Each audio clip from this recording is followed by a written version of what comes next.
Since Diablo 4's trailer has been out, there have been information about classes and key story points that may show us to what Diablo 4 might reveal. In one of the confirmed story points reveals that a dark presence has reemerged. She's the mother of Nephilim, queen of the succubi, the co-creator of Sanctuary, and the daughter of the Lord of Hatred, Lilith. Now, who is Lilith and what does she have to do with Diablo 4? My name is Seth, and today I will be explaining who Lilith is and what does she have to do with Diablo 4. Lilith.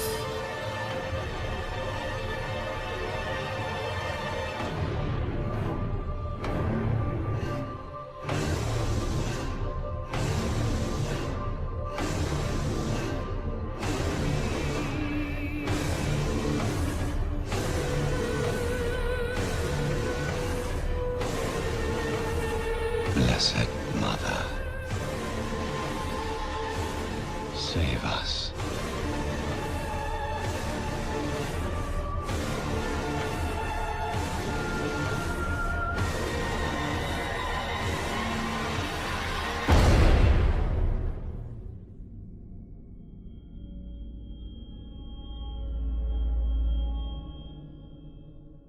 Well, to start off, Lilith is a demon, the daughter of the Lord of Hatred, and one of the three prime evils, Mephisto. Her story begins in the Eternal Conflict. The Eternal Conflict, as it sounds, is fought between heaven and hell, with no side gaining an upper hand. And one angel, which is named by Inarius, figured it out and wanted to break free from the Eternal War. And as the Eternal Conflict bled on, in one battle he was captured by a demon named Lilith. Taken into her lair, Inarius rambled incoherently about his need of escaping the Eternal Conflict. And as time went by, Lilith began to see Inarius as an angel that could be manipulated to whatever she desires.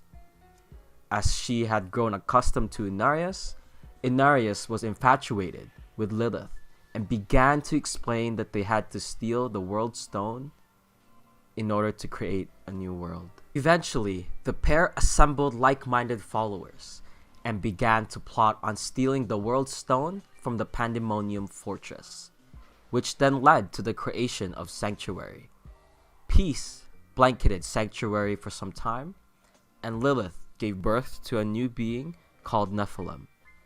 And as renegade angels and demons began reproducing of their own, they began to see how powerful these Nephilims are and raised concern that the Nephilim could pose a threat to their parents.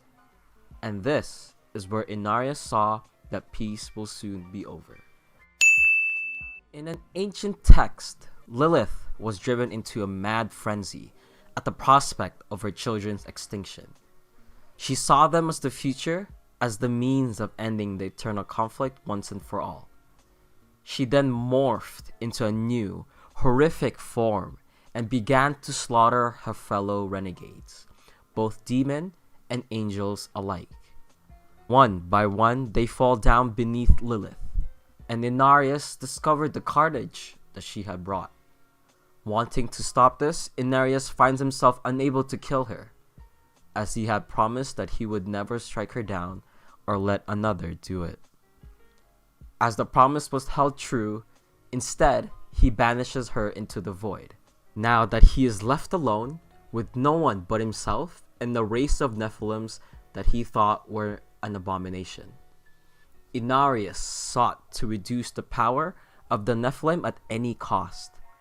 He attuned the World Stone to cause the powers of the Nephilim to diminish over time, for he could not harm them. He then disappeared, with rumors stating that he still walked among men in a form that resembled of his children. He watched as the Nephilim's power diminished as generations passed and ultimately led to the human race. He then began to favor the human race, for he did not see them as a threat. Although Sanctuary was not destroyed by either side, as it became a treaty between heaven and hell. Causing all of this, Inarius' fate led him to Mephisto and took him to the burning hells and is binded with endless chains. And one by one, his wings were torn.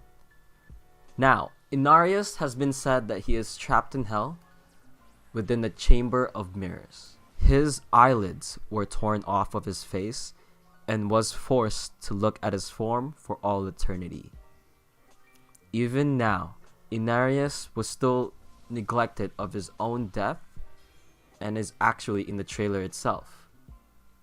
But now Lilith was stuck in the void, laying dormant. Until now. Mistakenly summoned once again, spending all those time in the void, what will she do to Inarius? Who revived her? And what will heaven and hell do once they find out that she has been set free? Find out when Diablo 4 comes out.